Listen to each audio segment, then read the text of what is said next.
affairs and infidelity. They have substance abuse. They have mental issues. They deal with the gamut of emotions, just like a person that's not a celebrity, that's not famous, that doesn't make a large sum of money. I didn't get all up. Like, I can't believe Tiger did that. They make it seem like Tiger was an evangelist, like he was a pastor or a Catholic priest or something, Skip. He was a golfer, a damn good one, but he was human. And I guess people thought that, well, you got all this money, you got a beautiful wife, all the problems that would normally befall upon a person that's not in that position, all of a sudden wouldn't afflict you. No, nobody gets eyeballs to a television during a golfing event like Tiger Woods. Nobody gets people to the course like Tiger Woods. There'll never be another Tiger Woods, Skip. But I mean, look, I think Nike was the only sponsor that stayed with him. Yep. So he still generates the public consumption.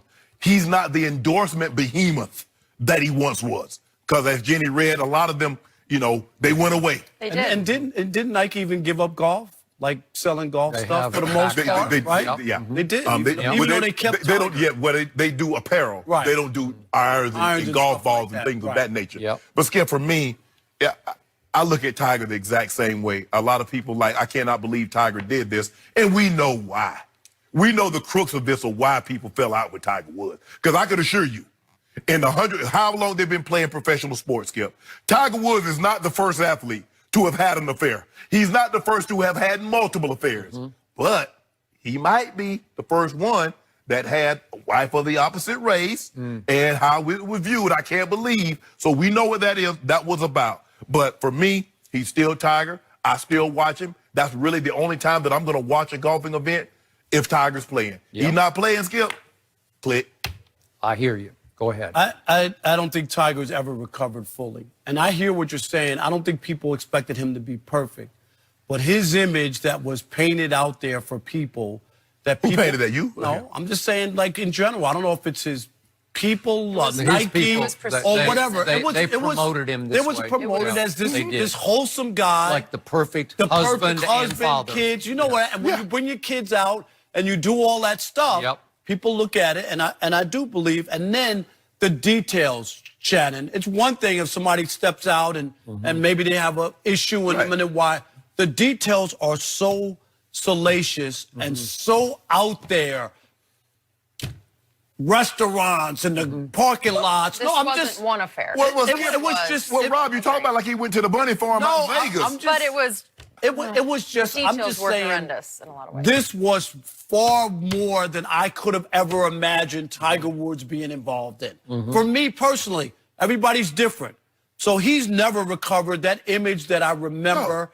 Will never, when I look at Tiger Woods, I don't look at him the same way. And he has other things that I don't have the same. I've told this story a million times. I was so captivated by him. I'm in Japan on my honeymoon with my wife, and I'm watching him win the Masters. I was all in, Shannon. I'm not all in now. And you know what? When he's in the hunt, I used to watch, and I don't watch golf all the time, but I used to watch. I don't watch all the time, even when he's involved, unless someone says, turn the TV on, he's in the hunt, you know what I mean, or something. That's the only time I'm really engaged now. So when I look at Tiger Woods, I look at a guy who was nearly perfect, had everything lined up, who was going to go down as the greatest athlete who ever played any sport in this country. That's where he was headed, who was derailed by infidelity and other situations. And now I look at him, and I just don't feel the same about Tiger Woods. You both make strong points. To yours first. In covering sports as long as we have, you've been around them. I mean, it's almost like who doesn't cheat on wives? You know, who not everyone. I know, but it gets that way. It starts to feel that way. So is there shock? No, there's no shock there. Right. But to your point, it was such serial cheating. When we knew nothing about any cheating, we thought he was the perfect husband and father, according to his website and all the promotion that all of his sponsors pushed. They were selling him as the perfect husband and father. Husband and father. Right.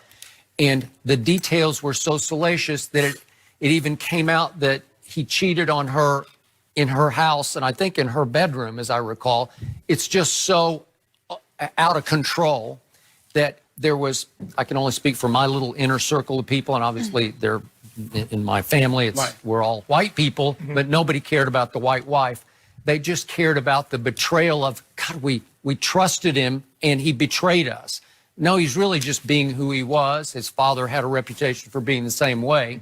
But in the end, it was the shock value of he's a fraud. The husband parts, it's fraudulent.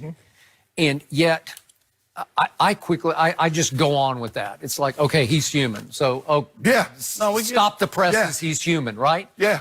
So I didn't care about that as far as, am I going to watch? Yes, I'm going to be on the edge of my seat still.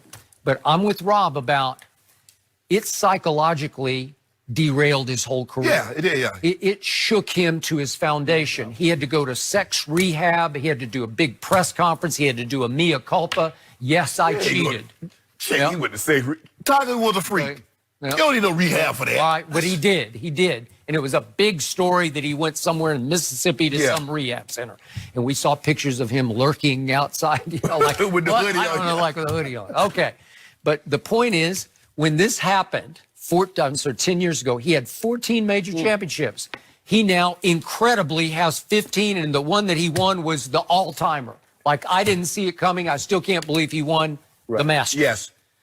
It was sensational. And I do believe he's, in my eyes, he's redeemed himself as a human hugely. He seems to be a really good guy now. He used to be a tough guy to get to know. He was difficult with his competitors and with the media, and he's become a very likable Tiger Woods. He got knocked off his perch, and he has changed. I agree with that. But that the other thing too, Shannon, you know, it's one thing when you hear somebody's doing something, and when people pull back the covers and read all that, and then that voicemail that he left his mistress that plays on every sports radio. Hello, this is Tiger. You know, when he's basically telling her that the phone call that the wife was probably going to be calling her. Can't get that out of my head. Right, and then the image in your head of Tiger had taken an Ambien, so he's like dozing off, and his neighbors had to come out after the car crash and put a pillow under his head, and he's fallen asleep in the street after she has taken a golf club and knocked out both back seat windows. Can you try to get away? I know, I got it. But it's just a shocking vision in your head, right? It just, I guess it's just me, because I guess having been an athlete and how I perceive athletes, I don't look at them as the moral compass of how I should live my life. And a lot of people do. No, I got it. Well,